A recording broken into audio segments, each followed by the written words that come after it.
Pemirsa, serangan genosida Israel terhadap Palestina menghancurkan jalur Gaza selama 2 tahun terakhir. Berikut ini adalah kondisi jalur Gaza akibat serangan Zionis Israel. Rekaman Associated Press sebelum dan selama agresi Zionis ini memberikan beberapa gambaran tentang kehancuran di wilayah pesisir tersebut.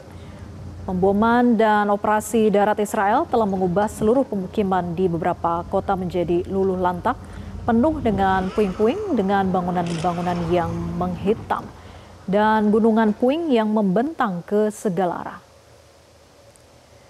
Jalan-jalan utama hancur, infrastruktur air dan listrik rusak, sebagian besar rumah sakit tidak lagi berfungsi.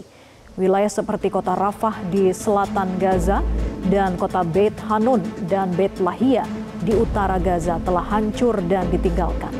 Wilayah Gaza yang dihuni lebih dari 2 juta orang kini terdesak di sebuah jalur tanah sempit di bagian selatan jalur tersebut.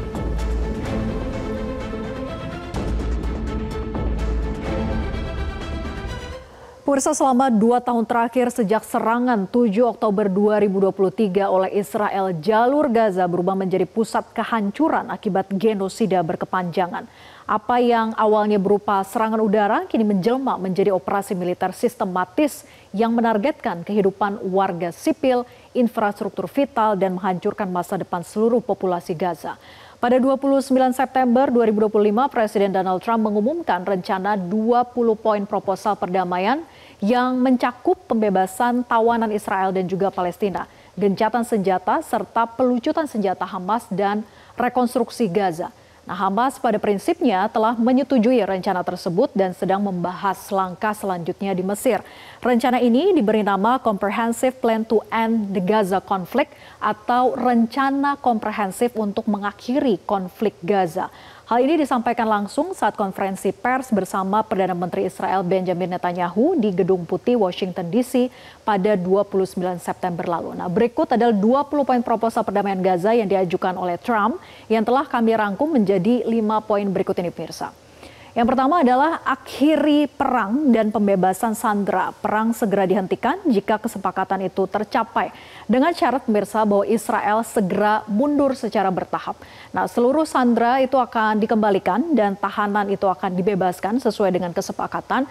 Jadi secara rinci itu disebutkan bahwa dalam proposal, dalam 72 jam setelah Israel itu secara terbuka menerima perjanjian ini, semua sandera, baik yang masih hidup maupun yang telah meninggal dunia, itu akan dikembalikan. Kemudian setelah semua sandera itu dibebaskan, maka Israel itu akan membebaskan pula 250 narapidana hukuman seumur hidup, ditambah 1.700 warga Gaza yang ditahan sejak 7 Oktober 2023.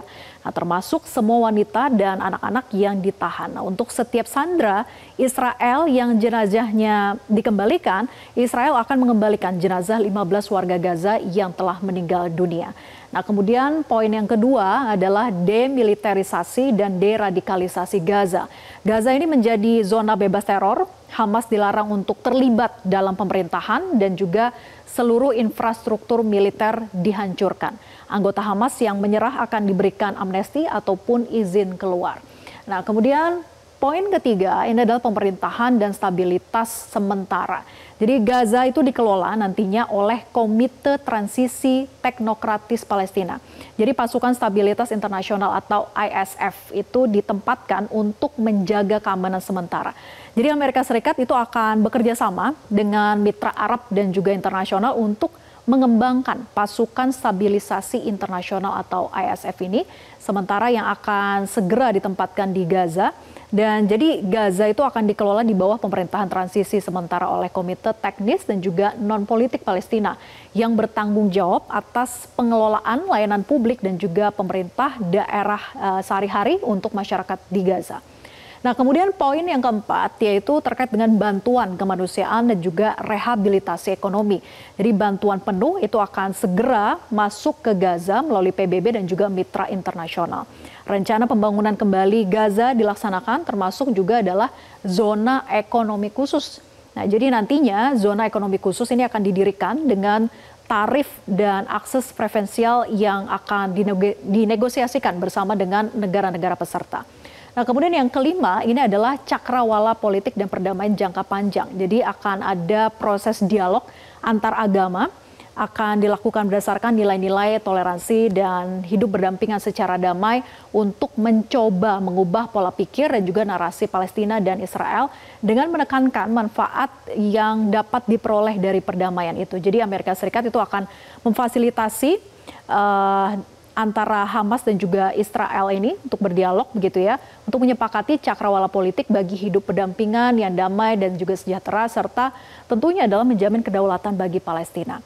Nah, berikut kita simak pernyataan Trump kepada Hamas maupun Israel terkait dengan rencana perdamaian kedua belah pihak. Nah, ini dinyatakan oleh Trump kepada Hamas bahwa Trump menyatakan Hamas harus bergerak cepat.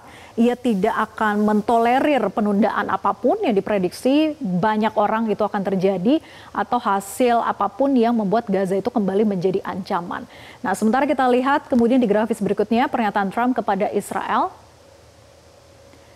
Jadi Trump menyatakan bahwa dengan sangat yakin Israel itu telah menghentikan sementara pengeboman untuk memberikan kesempatan bagi pembebasan sandera dan juga kesepakatan damai untuk dapat diselesaikan. Nah, pernyataan Trump ini sangat optimis, sangat yakin, terdengar bisa mengendalikan Israel dalam menghentikan serangan gitu ya. Namun faktanya kita lihat di peringatan 2 tahun Israel kembali menyerang Gaza.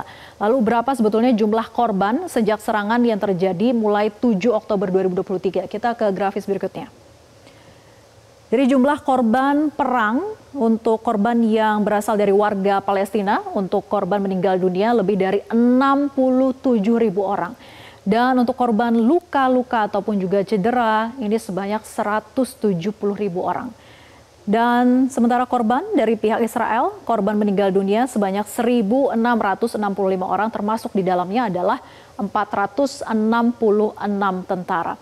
Nah, pemirsa, bukan hanya menjadi korban serangan warga Gaza, ini juga banyak yang menjadi korban malnutrisi akibat kelaparan, kelangkaan makanan di Gaza yang sengaja dilakukan oleh Zionis Israel. Kita ke grafis berikutnya. Di mana korban meninggal dunia akibat kelaparan sejak awal perang yaitu berjumlah 460 orang, termasuk 154 anak-anak menjadi korban malnutrisi. Dan menurut data Kementerian Kesehatan Gaza, sementara WHO itu bersama dengan badan PBB lain mengkonfirmasi bahwa kondisi kelaparan itu telah terjadi di Gaza dengan proyeksi bahwa lebih dari 500.000 orang berada dalam kondisi kelaparan dan kematian terkait dengan kelaparan semakin meningkat di sana. Nah, di peringatan 2 tahun genosida di Gaza ini, pemirsa, Zionis Israel itu kembali membombardir Gaza. Warga di Khan Yunis, di Gaza Selatan, dan juga Gaza City di utara ini melaporkan gempuran hebat dari tank dan pesawat tempur Israel pada Selasa dini hari. Dan serangan itu juga datang dari arah laut, darat, dan udara secara bersamaan. Jadi sementara itu menurut militer Zionis Israel, bom militan Gaza itu menembakkan roket ke wilayah Israel yang memicu sirine peringatan udara di Kibbutz Netiv Hasara. Dan pasukan Israel juga terus terlibat baku tembak dengan kelompok bersenjata di dalam Gaza. Nah, kondisi ini seolah menegaskan pemirsa sulitnya negosiasi mengenai rencana perdamaian yang diusulkan oleh Presiden Amerika Serikat Donald Trump. Jelajahi cara baru mendapatkan informasi. Download Metro TV Extend sekarang.